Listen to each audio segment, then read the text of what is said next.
تو آئیے، رسولوں نے بھی خطائیں کی تھی، اس نے بھی اللہ سے معافی مانگا، اس نے بھی اپنے رب سے معافی مانگا، اللہ تعالیٰ نے اسے بھی معاف کر دیا کہ جاؤ میں نے تمہیں معاف کر دیا۔ قرآن کریم اٹھائیے، اللہ تعالیٰ فرماتا ہے وَقُلْنَا يَا آدَمُ اسْكُنْ أَنْتَ وَزَوْجُكَ الْجَنَّةَ وَكُلَا مِنْهَا رَغَدًا حَيْثُ شِئْتُمَا۔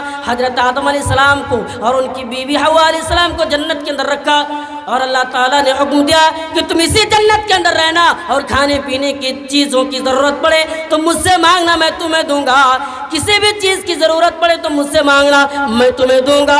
لیکن ایک بات یاد رکھنا، یہ جو درخت دکھائی دے رہا ہے جسے قرآن نے زقوم اس کا پھل کا نام بتایا ہے، جو درخت دکھائی دے رہا ہے اس کے قریب مت جانا، ورنہ نافرمان بن جاؤ گے، ورنہ گناہگار بن جاؤ گے، تم برباد ہو جاؤ گے، نافرمان بنو گے، برباد ہو جاؤ گے۔ فَأَزَلَّهُمَا الشَّيْطَانُ، یعنی شیطانوں کی باتوں پر حضرت آدم علیہ السلام آ گئے، حضرت آدم علیہ السلام شیطانوں کی باتوں پر آ گئے، اب نافرمان بن گئے۔ اللہ تعالیٰ نے جنت سے اسے نکال دیا، اللہ تعالیٰ نے اسے جنت سے نکال دیا اور دنیا میں پھینک دیا۔ ہاں، اور اس نے زندگی میں معافی مانگ رہے ہیں، ربی انی ظلمت نفسی فاغفر لی، یا اللہ تعالیٰ میں نے خطائیں کی ہے اور تیرے سوا کوئی معاف کرنے والا نہیں ہے۔ ہاں، اس زمین میں کوئی نہیں معاف کرنے والا ہے، اگر تو نے ہمیں معاف نہیں کیا، اگر تو نے ہمیں نہیں بخشا تو اس دھرتی میں کوئی نہیں ہے جو ہمیں معاف کر دے، اس لیے اللہ تعالیٰ تو ہمیں معاف کر دے اور ہماری گناہوں کو مٹا دے۔ اللہ تعالیٰ نے اسے معاف کر دیا۔ اور آئیے، قرآن کریم کے اندر حضرت نوح علیہ السلام کا واقعہ موجود ہے۔ قرآن کہتا ہے نوح علیہ السلام اپنے باپ سے بیٹے سے بات چیت کر رہے ہیں، بیٹوں کو بلا رہے، اے میرے بیٹے آ جا، تو کشتی پہ سوار ہو جا، جو آج اس کشتی سے باہر رہے گا وہ برباد رہے گا، کیونکہ اللہ کے عذاب سے اسے کوئی بچا نہیں سکتا۔ نوح علیہ السلام کے بیٹے نے کیا جواب دیا؟ ابا جان، آپ جو کہہ رہے ہیں نا یہ غلط ہے، کیوں؟ میں اس پہاڑی پہ چڑھ جاؤں گا اور اللہ کے عذاب سے میں بچ جاؤں گا۔ نوح علیہ السلام کے بیٹے نے جواب دی، نوح علیہ السلام نے کہا نہیں بیٹا، بچ نہیں سکتے ہو۔ قرآن کہتا ہے دونوں باپ بیٹوں کے بیچ میں باتیں ہو رہی تھی اور باڑ میں اسے ڈبو کر مار ڈالا، اسے ختم کر دیا۔ نوح علیہ السلام نے اللہ سے دعائیں کی، یا اللہ تعالیٰ تو نے وعدہ کی تھی کہ میں تمہارے گھر والوں کو بچاؤں گا، لیکن تو نے کیا کیا؟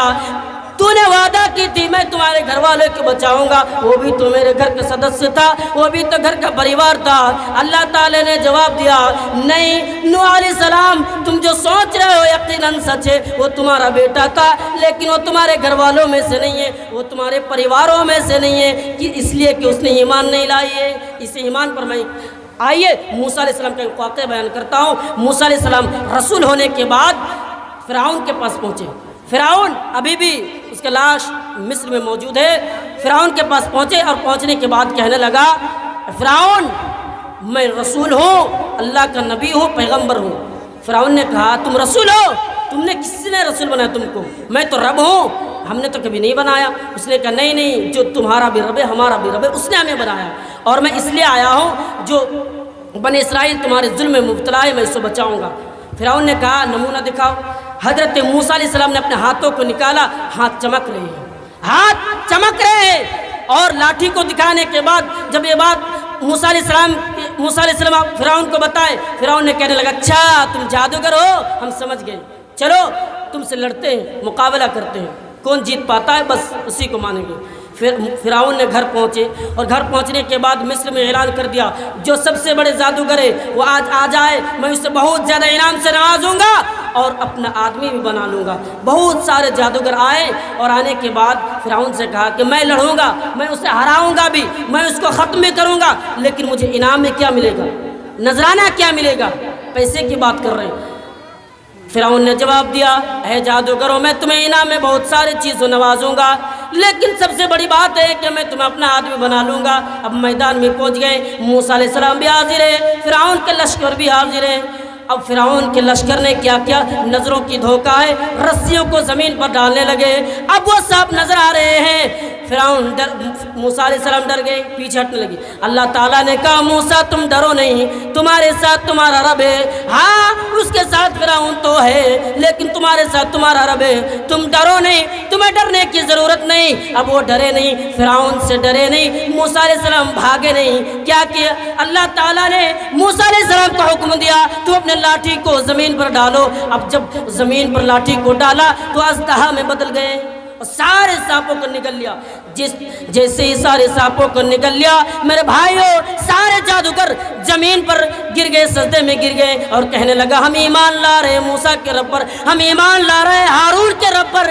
جب کلمہ پڑھی اور ایمان لائے، فرعون نے کہنے لگا کیا کر رہے ہو تم لوگ؟ میں نے تمہیں بلایا پیسہ دے کر، میں نے تمہیں اپنا آدمی بنانے کا وعدہ کیے اور اس لیے تمہیں بلایا، اور تم اس کی پیروی کر رہے ہو، اس کے رب کی پیروی کر رہے ہو۔ نہیں نہیں، یہ غلط ہے، یہ نہیں کر سکتے ہو، یہ غلط ہے، چھوڑ دو، تم یہ نہیں کر سکتے ہو۔ کس نے کہا؟ جادوگر کو فرعون نے کہا۔ فرعون جادوگر کیا جواب دے رہے؟ فرعون کو معلوم ہے، جادوگر کہہ رہے ہیں اے فرعون تم جو سوچ رہے ہو غلط ہے۔ کیوں؟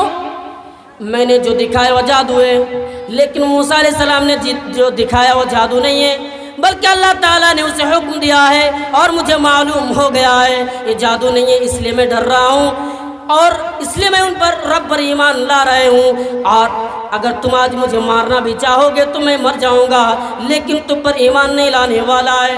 بس فرعون نے کہا میں تمہیں مار ڈالوں گا، میں تمہیں ختم کر دوں گا، ہاں ایک ہاتھ کاٹوں گا تو دوسرا پیر بھی نہیں چھوڑوں گا، اس طریقے سے تم کو مار ڈالوں گا۔ جادوگر کہنے لگے، سارے جادوگر جواب دے رہے ہیں اے فرعون اگر تمہیں مارنا ہے، اے فرعون اگر تمہیں ہلاک کرنا ہے کر دو، لیکن مجھے توحید جو مل گئی ہے اسی میں رب سے جا کر دعا کریں گے یا اللہ تعالیٰ تو ہمیں معاف کر دے۔ اپنے آخری وقت میں نے کلمہ پڑھی ہے، اپنے آخری وقت میں آپ کو پکارا ہے، مجھے جنت کے اندر داخل کر دیجئے، یہ پکاروں گا اللہ تعالیٰ ہمیں معاف کر دے گا۔ اب فرعون نے بات کہہ دی، یہ بات بول دی، لیکن جادوگروں نے نہیں مانی۔ کیوں نہیں مانی؟